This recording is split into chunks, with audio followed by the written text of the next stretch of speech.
Hello, this is yours truly, Charles Prosper, your consistency success coach.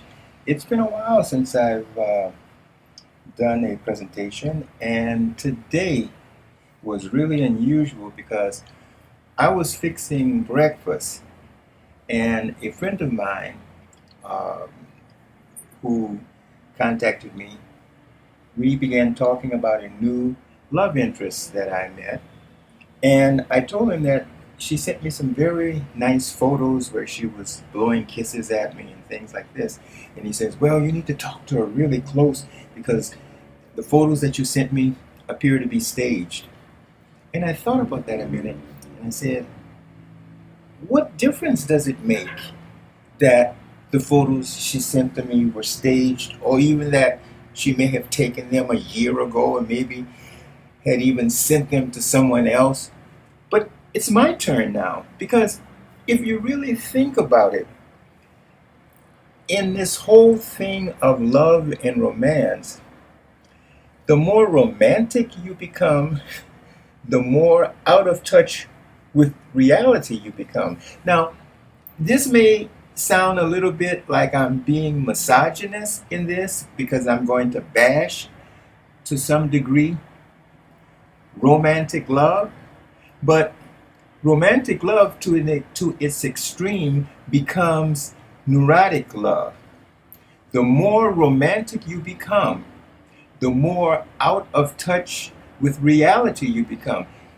If you think I'm kidding or exaggerating, just listen to some of the most romantic songs that sweep you off of your feet when you listen to them. Even when I listen to them, I let myself get caught up in the hypnotic energy of romantic songs. I mean, Whitney Houston recorded a classic.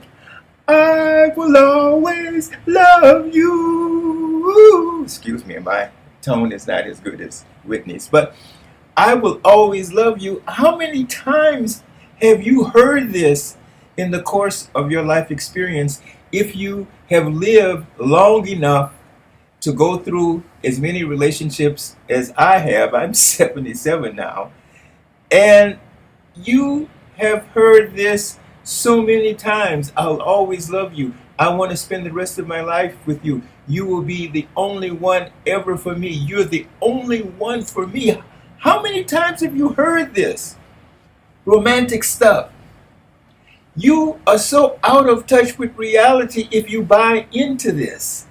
Listen to Luther Vandross, for God's sake. The most eloquent proponent of romantic neurosis you have ever imagined. Listen to some of the lyrics that he says. I am nothing without you. You know, what? Are you serious? Or the people who say, I'm waiting for my other half. What? You mean you're not a whole enough person on your own that you need to be completed by another half? I say this now and again, and I have found this through brutal experience, that no one can complete you. There is no woman on this earth who can complete you. There is no man on this earth that can complete you. If you have the spiritual inclination, only God, as you understand God, can complete you. You are whole and complete now in and of yourself without the need to have another half to complete you. This is total insanity. That's why I say the more romantic you become, the more out of touch with reality you become. Romance is something like hot sauce. Just a little bit gives flavor to the food. Just a little bit of romance gives flavor to a relationship. But you put too much of that stuff and you're not going to be able to taste anything. So romance is something that you should enjoy sparingly, but not losing touch with reality. You can sing the romantic songs, but keep your feet on the floor and knowing that that person is not your other half. You can sing and listen to Luther Vandross and Whitney Houston and all of the other ones and still realize that that person cannot complete you. And that if that person left you for whatever reason, you still would be a whole person and you still would be complete and you still could live a very productive and creative life without the person. You would be sad. Yes, but you won't be destroyed. There's a big difference between sadness and destruction. Sadness is normal, self-destruction is abnormal. Romance, as I see it, is something like going to Disneyland, because I'm originally from California. And when I would go to Disneyland, I understood that was in a fantasy world, like romance. And I enjoyed all of the fantasy of Disneyland and the rides and the imaginary trips on the different attractions. And I enjoyed the fantasy, but I still knew I was in Disneyland. And the moment I walked out of that park into reality, I didn't carry the mentality of Disneyland throughout the whole day. I know how to discern what's reality and what's not. If you are in a love relationship and you want to infuse romance within it, that is fine. But learn to discern between the extremes of romance and the necessity to keep your feet flat on the floor with reality. You can feel, I'm very romantic. I can be a very romantic person. Trust me. If a woman listens long enough to me in my romantic mood, she's just gonna be fluttered. Her eyes are gonna just light up because I know what to say, because I know how it feels.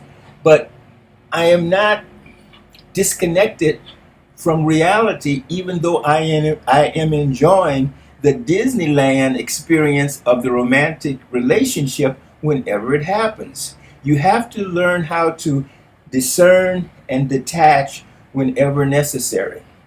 For example, in new relationships, I caution you to have the photo of the new person always in front of you, always as the wallpaper on your iPhone, always having photos of that person surrounding you, and you're looking at that person daily and constantly because it's a dopamine hit. You get the pleasure of looking at the person. You are programming yourself for attachment if you do this too much. You have to be careful.